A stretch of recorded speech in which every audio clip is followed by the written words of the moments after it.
दोस्तों नमस्कार, स्वागत है आपका यूट्यूब चैनल एबी टेक में। आज है 13 सितंबर 2022 और जान लेते हैं आज की महत्वपूर्ण खबरें जो आज के प्रमुख समाचार पत्रों पर छाई हुई हैं। सबसे पहली अपडेट यहाँ पर देख सकते हैं लोक सेवा आयोग से। लोक सेवा आयोग से जो पहली अपडेट है वो है एक भर्ती के बारे में, और इसमें एक ही पद था और 2129 आवेदन आए थे, लेकिन कोई भी योग्य भर्ती इसमें नहीं मिल पाया। जो एक पद था वो भी खाली चला गया। ये भर्ती थी सिस्टम प्रबंधक की, ठीक है।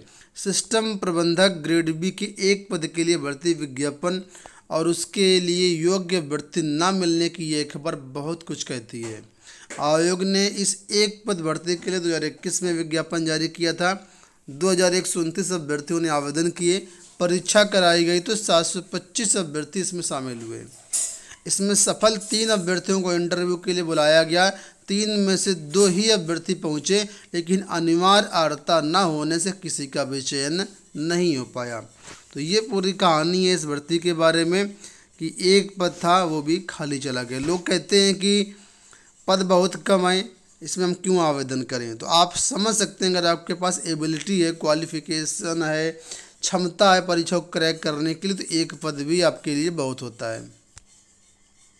बात करते हैं अगली अपडेट के बारे में। यहाँ पर अपडेट है यूपी बोर्ड इम्प्रूवमेंट और कंपार्टमेंट एग्जाम के बारे में। तो फिलहाल इसका जो रिजल्ट है कल यूपी बोर्ड की तरफ से जारी कर दिया, हाई स्कूल इंटर दोनों का, ठीक है। 27 अगस्त को इसकी परीक्षा आयोजित की गई थी। 10वीं में 99.98 और इंटर में भी इतना ही 99.98% परीक्षार्थी पास हो गए हैं। सचिव दिव्यकांत शुक्ल ने बताया कि परिणाम बोर्ड की वेबसाइट पर अवेलेबल है, छात्र यहाँ पर देख सकते हैं। हाई स्कूल में 13,268 बालक व 4,470 बालिकाओं ने इसमें आवेदन किया था। कुल 17,000 अभ्यर्थी इसमें पंजीकृत थे। वहीं फिर इंटर में 11,826 बालक और 4,024 कुल 15,850 अभ्यर्थी इसमें शामिल हुए, और इनका जो रिजल्ट है कुल मिलाकर के जारी कर दिया गया है। इस रिजल्ट की बात करते हैं तो यहाँ पर देखिए अपडेट बताया गया है कि 10वीं की अंक सुधार परीक्षा में सिर्फ 3 फेल, बाकी सब पास हैं। तो हाई स्कूल के बारे में यहाँ पर जानकारी दी गई है कि हाई स्कूल में केवल 3 अभ्यर्थी यहाँ पर फेल हुए, बाकी सभी इस परीक्षा में यानी कि अंक सुधार परीक्षा में पास हो गए हैं। बढ़ते हम लोग अगली अपडेट की तरफ। यहाँ पर देखिए अपडेट है कि आईआईटी में पहली बार अंग्रेजी के साथ ही स्थानीय भाषाओं में भी होगी काउंसलिंग। आईआईटी, एनआईटी समेत अन्य केंद्रीय संस्थानों में दाखिले के लिए होने वाली काउंसलिंग इस बार अंग्रेजी के साथ ही स्थानीय भाषाओं में होगी।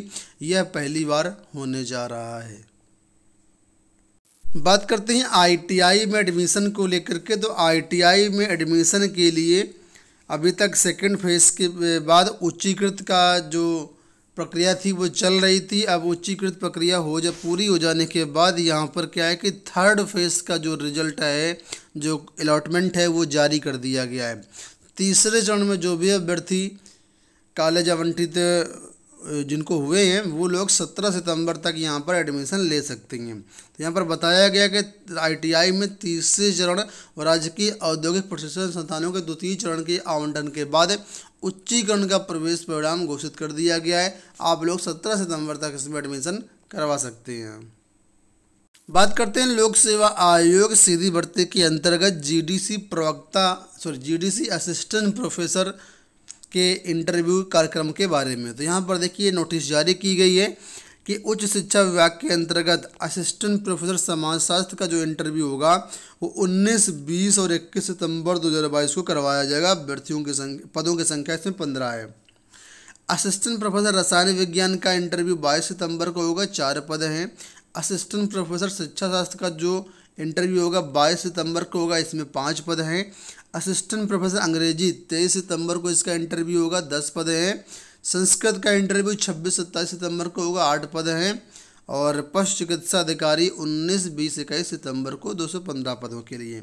तो ये जो इंटरव्यू कार्यक्रम है आयोग की वेबसाइट पर अवेलेबल है। अगर बाकी इसको देखना चाहें तो हमारे टेलीग्राम पर भी आपको मिल जाएगा। जो भी न्यूज़ इस वीडियो में कवर करते हैं, इसके अलावा अन्य बहुत सारे जो न्यूज़ PDF नोटिफिकेशन होते हैं वो हमारे टेलीग्राम पर आपको डेली मिल जाएंगे। तो अगर आप टेलीग्राम ज्वाइन करना चाहें तो आप ज्वाइन कर सकते हैं। एबी टेक 123 सर्च करके आप हमारे टेलीग्राम पर आ सकते हैं और ज्वाइन कर सकते हैं। लिंक वीडियो के डिस्क्रिप्शन बॉक्स में भी दिया गया है।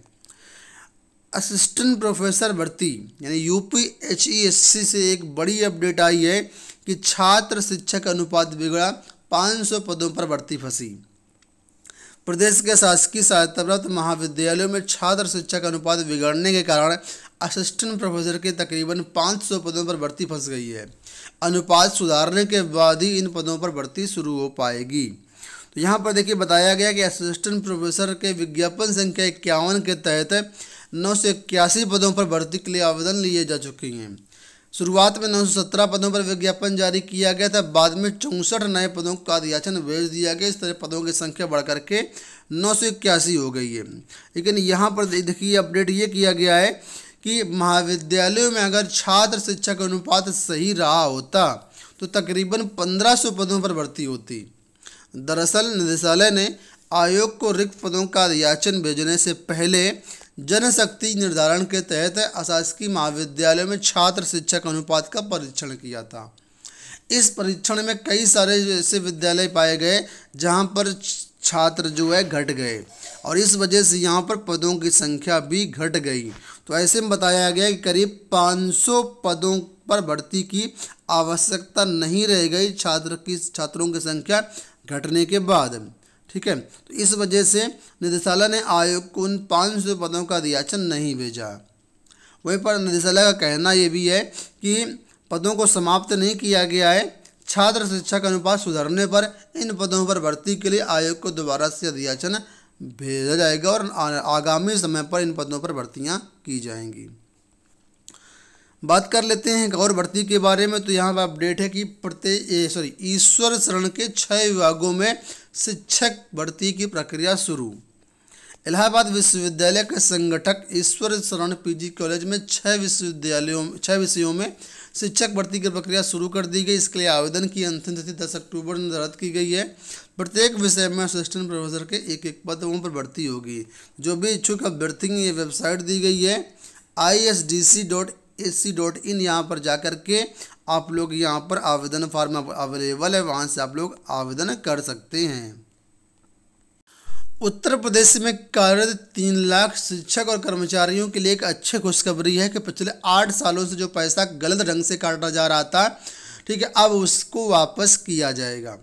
ये पैसा कौन सा है तो आपको बता दें कि जो भी शिक्षक हैं, जो भी कर्मचारी हैं, उनका जब सैलरी बनता है तो वहाँ पर सामूहिक बीमा के नाम से हर महीने 87 रुपये की कटौती होती है। ठीक है, और ये कटौती LIC की सामूहिक बीमा योजना के नाम पर की जाती है। 87 रुपये के यहाँ पर कटते हैं। तो यहाँ पर बताया गया कि ये जो योजना है 2014 के बाद से बंद कर दी गई थी। ठीक है, और ये पैसा ज़बरदस्ती काटा जा रहा था अभी भी। तो इस पर न्यूज़ सोशल मीडिया पर चली, जो नेशनल मीडिया है आज तक, उसमें खबर चली है और भी कई बार इस तरह की न्यूज़ आई समाचार पत्रों के माध्यम से।